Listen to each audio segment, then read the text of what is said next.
Hi, I'm Renee. And I'm Anthony, and we are the channelers, healers, and voices behind Blue Soul Earth.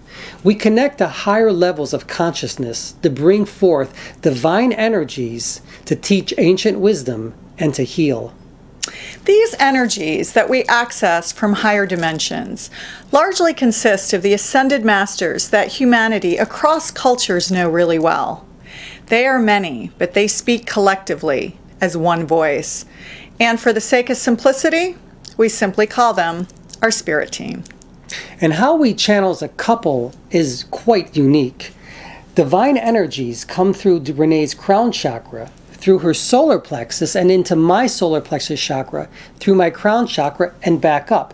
And it forms a three-dimensional triangle, which is used to teach and to heal. Now these energies flow back and forth, a bit like an infinity eight. And the symbolism behind why and how this happens is pretty profound. It's accessing divine feminine energies and divine masculine energies and weaving them together as one energy to teach and to heal. Now, for our Blue Soul Wisdom series, we're actually going to be channeling different topics in roughly 10 to 15 minute segments. So if you're just starting out on your spiritual journey, or if you'd simply like to access higher levels of consciousness, or you would like to take your healing practice to the next level, then join us. Thank you. Hi, I'm Anthony. And I'm Renee, and we're here today to talk about our human DNA and how it is so much more than we think it is. Bear in mind that Anthony and I are far from scientists. I'm not even close to being a scientist, so I don't really know sometimes what they're going to say. So we know very, very little about this topic, but we're going to just bring forth the powers that be and have a discussion about it. As our guides come through, I'll read some excerpts about our human DNA from a Cryon book written by Monica Morani called The Human Akash, and we'll take it from there. Now, as Anthony connects, I just wanted to read a couple of things from the Human Akash book about DNA. We are not saying that this is accurate. We are not saying that it's true. We're saying that it is one person's perspective. The brain is only the 3D engine that responds to the 90% quantumness of DNA. The brain is only the receiver of information to create electrical signals that do as they are instructed, as influenced by the DNA.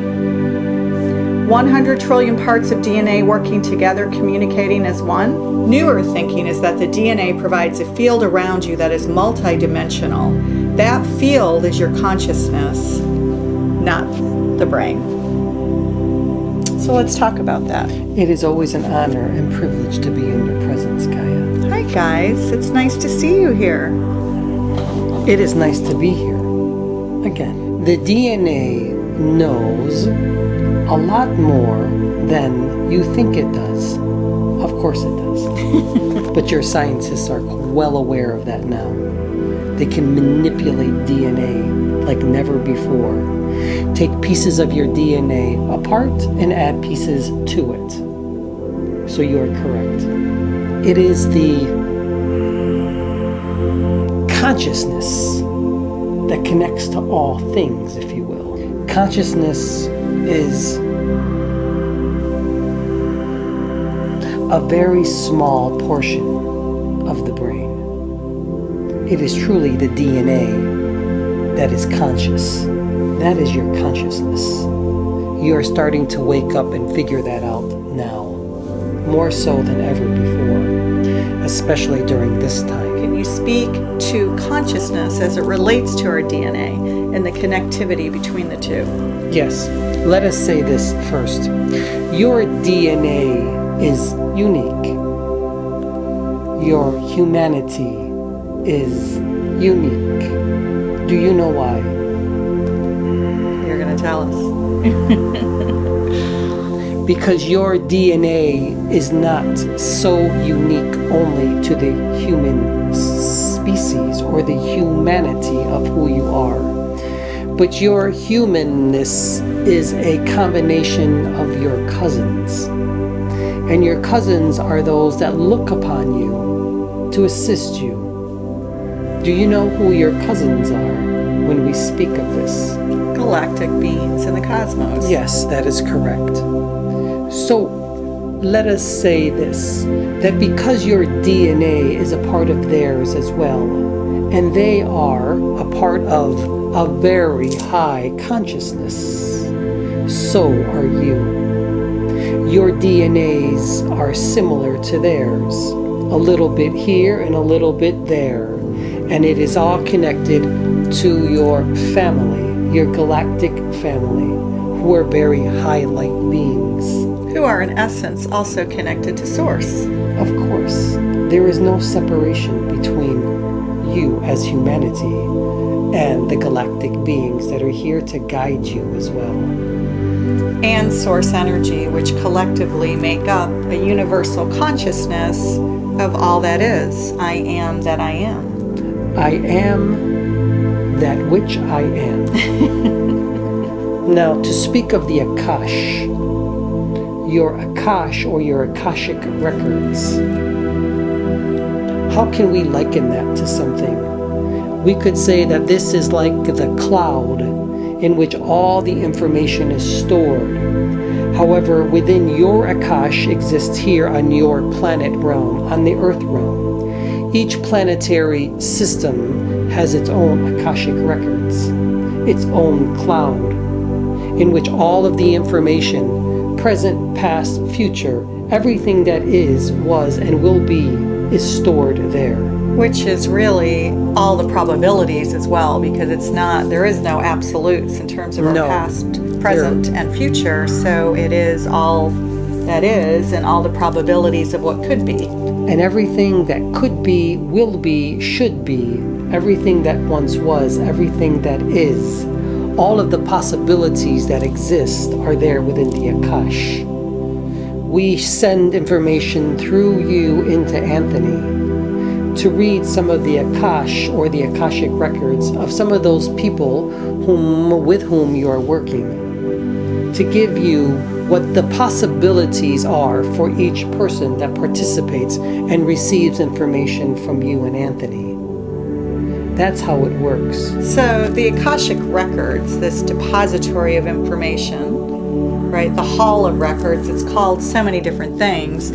That is specific to the Earth plane, and what you're saying is that the Akashic records and other names exist on Yes. other planets. It is specific to your Earth plane within your realm, yes. So it's like data stored in the cloud, except that it's data in the consciousness that our minds can access in the human body. That is correct. How does that work exactly? Well, you must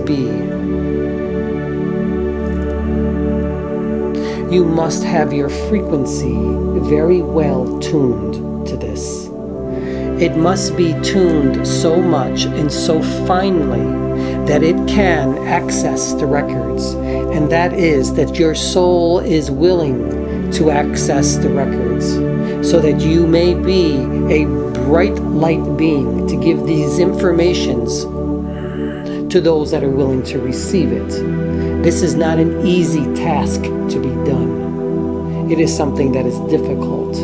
It takes practice, but all humanity is able to do it. Both souls need to be in agreement that that information can be accessed, correct? That is correct. Most of the time, the information can be accessed. However, if the other soul doesn't permit it, then it cannot be obtained, and it certainly cannot be related and reported. There is always an agreement between spiritual guides and the souls at work.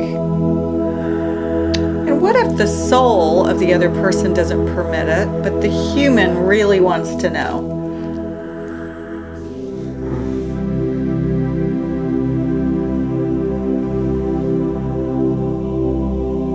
Then the human portion of it must sit and try to understand why it is that the soul is not permitting it.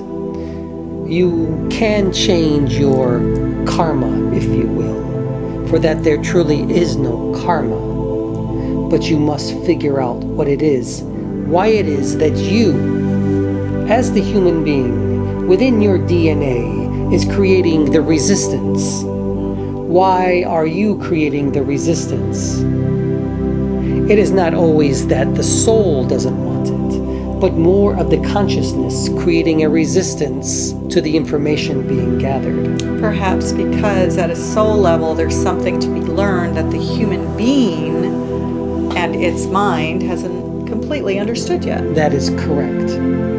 One baby step at a time. Do you understand?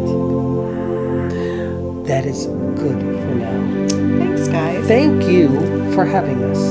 Thanks for coming through. We will take leave now. Thank you. And thank you. Thanks, guys. So they're going to leave now. And thanks so much for joining us today. There's so much about the Akashic Records. It certainly isn't new. Lisa Bartlett's book, The Akashic Records, is another great resource on this, but there are countless other resources that you can tap into, including classes about the Akash and the Akashic Records, and we do plan to go deeper into the Akash as well in a future episode, including DNA and our higher consciousness. And Yes. now Anthony's back. Thank you. Thank you for joining us.